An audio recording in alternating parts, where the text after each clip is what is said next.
Isa sa mga source of income namo dinhi sa Indonesia, dinhi sa amo ang probinsya kay mao ang pag-alaga og baboy.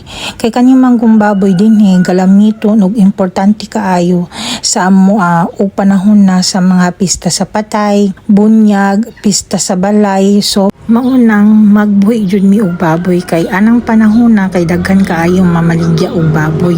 Bisan tuod og abuton og mga pila ka bulan or pila ka tuig na among baboy, ginansya man pud kaayo kay perti man pud kaayong mahala ini. Labaw na og lalaki siya. Og isa pa, kung ang baboy nimo maoy tigulang, mauna noon na siya ang pinakamahal.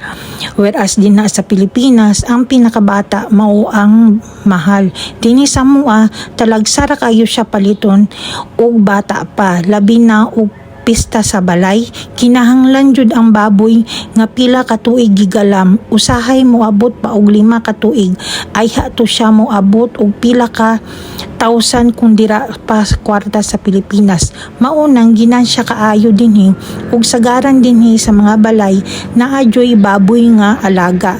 Kay dili ra manggod usa ka baboy ang paliton, usahay duha or tagtuglo ang paliton.